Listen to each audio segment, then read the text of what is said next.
నందా నందా నందా నందా. మీరు ఇంత స్లోగా అంటే ఆయన 163 సంవత్సరాలు గుర్తుపెట్టుకుంటున్నాం. ఆయన పుట్టింది 163, చనిపోయింది తక్కువ 40 లోపలనే. ఆయనను గుర్తుపెట్టుకుంటామంటే ఆయనకి ఎంత దమ్ముండే. భారతదేశమే కాదు వరల్డ్ మొత్తంలో ఆ కాషాయ వస్త్రం ధరించి అరే మా భారతదేశానికి సంబంధించిన వస్త్రం అనే విధంగా ప్రచురించిన మనిషి కోసం మనం ఈరోజు జన్మదినం జరుపుకుంటామంటే ఒకసారి ఆవాజ్ ఇస్తే పక్కకు ఒక పాట వస్తుంది. ఆ పాట ఏదైనా వినిపించొద్దు అంటే మనం జర గట్టిగా నందా నందా నందా నందా.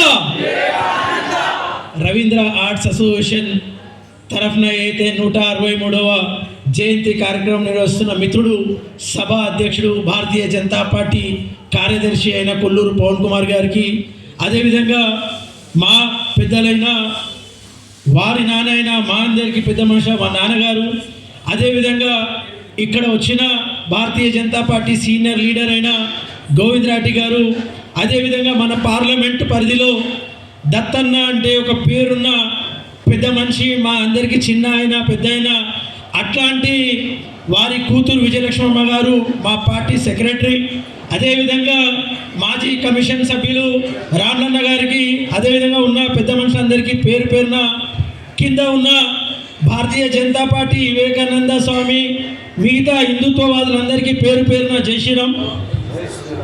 సరే, వివేకానంద స్వామి కోసం అయితే అందరు చెప్తారు, మనం వివేకానంద స్వామి కోసం ఇందాం నేర్చుకుందాం.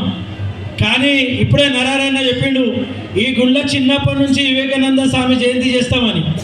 కానీ ఇక్కడికి వెళ్ళి ఇంకో వివేకానంద అయితే కావాలి కదా. కొట్లాడకున్నా పర్లే, ఒక వివేకానంద కాషాయ వస్త్రం వేసి బయటికి వెళ్ళి, ఏ అయితే పవన్ కుమార్ గారి కొడుకులు ఇద్దరు ఉన్నారు కదా వాళ్ళ యొక్కనైతే బయటికి వెళ్తున్నారు. అట్లా ఇక్కడ మన మిత్రులు కానీ మాలాంటి బీజేపీ నాయకులు కానీ ఎవరైనా ఇక్కడికి వెళ్ళి మేము ఒక వివేకానంద కానీ, ఒక భగత్ సింగ్ కానీ, ఒక చంద్రశేఖర్ ఆజాద్ కానీ ఇట్లా కావాలి అంటే ఈ స్పీచ్ కాదు, ఏదైనా సంఘటన జరుగుతుంది. నిన్న సఫీల్ కూడా మినీ ట్యాంక్ బండ్ ద్వారా ఒక ముస్లిం చేసే సంఘటన మీ అందరికీ తెలుసు. దానికి మీరు అందరూ ఫేస్బుక్లో పెట్టి మాట్లాడాలి. వాళ్ళు వల్గర్గా మాట్లాడుతున్నారు కదా, అరే ఇది మా భారతదేశం రా బాబు, ఇట్లాంటి అతిరథ మహారాజులు ఉన్నారు కాబట్టి మా భారతదేశం సురక్షితంగా ఉంది. నిన్ననే గౌరవ ప్రధానమంత్రి సోమనాథ్ ద్వారా 1000 ఏళ్ల కింద కూలగొట్టిన గుడిని మళ్ళీ మా అస్తిత్వం అని చూపిస్తున్నారు. అట్లా చూపించాలంటే ఒక్క ముస్లిం వచ్చి మన దైవాన్ని కానీ మన ధర్మాన్ని కానీ కించపరిస్తే ఇక్కడ ఉన్న వాళ్ళందరికీ ఫేస్బుక్లు ఉన్నాయి, ఇక్కడ ఉన్న వాళ్ళందరికీ పోస్టులు ఉన్నాయి, ఇక్కడ ఉన్న వాళ్ళందరికీ గుండె ధైర్యం అన్నీ ఉన్నాయి. కనీసం అక్కడ సఫీలు కూడా పోకున్నా మనం ఫేస్బుక్ ద్వారా చెప్తే సామాన్య ప్రజలు మేల్కొనాలి. ఇవాళ వివేకానంద జయంతి ఒక్కళ్ళే చేస్తారు, అది భారతీయ జనతా పార్టీ, ఆర్ఎస్ఎస్, బజరంగ దళ్, హిందూ అయినాయి. మరి కాంగ్రెస్లో హిందువులు లేరా? టీఆర్ఎస్లో లేరా? ఇంకా చిన్న చిత్కా పార్టీలు లేవా? మీరు ఫేస్బుక్ ట్విట్టర్ చూడండి, కేటీఆర్ పెట్టాడు, రేవంత్ రెడ్డి పెట్టాడు. మనమే చిన్న స్థాయి నుండి ఆ పెద్ద స్థాయి నరేంద్ర మోడీ వరకు పెడుతున్నారంటే మనం ఈ భారతదేశం గడ్డ మీద పుట్టిన మన అదృష్టం. ఇట్లాంటి మహానాయకుల గురించి తెలుసుకుంటే మన అదృష్టం. కాబట్టి మనమందరం ఈ వివేకానంద స్వామి జయంతికి వచ్చినామా, పవన్ గారు ఇచ్చిన గిఫ్ట్ కప్పుకున్నామా, కండువ కప్పుకొని పోయినామా కాదు, మనం ఇక్కడికి వెళ్ళి ఒక వివేకానంద లాగా స్పీచ్ ఇచ్చడం తయారు చేద్దాం. లేదు ఇక్కడికి వెళ్ళి ఒక భగత్ సింగ్ అటం బాంబ్ లాగా తయారు చేద్దాం.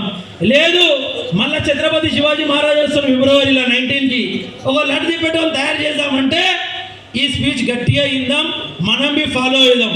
అన్న పవన్ గారు పేరు పేరున మీ అందరికీ ధన్యవాదాలు నాకు అవకాశం ఇచ్చినందుకు. కానీ వివేకానంద స్వామి ఏదైతే చెప్పి 40 ఏళ్ళ లోపల చనిపోయిండో మనం కూడా ఒకరోజు సచ్చేదే, మనం బి ఒకరోజు సచ్చేదే.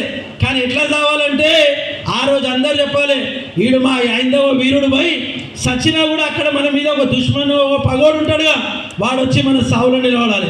ఆ విధంగా మనం కార్యం చేయాలి, ధర్మం కోసం నిలబడాలి. మనం ఏదో పార్టీకి నమ్ముకున్నామో మోసం చేయకుండా ధర్మం పనిచేసి ఈ విధంగా ఉండాలని కోరుకుంటూ నాకు అవకాశం ఇచ్చిన పవన్ గారికి, రవీంద్ర ఆర్ట్స్ అసోసియేషన్ సభ్యులందరికీ పేరు పేరున ధన్యవాదాలు ముగిస్తున్నాను. జై శ్రీరామ్, జై శ్రీరామ్, నందా నందా.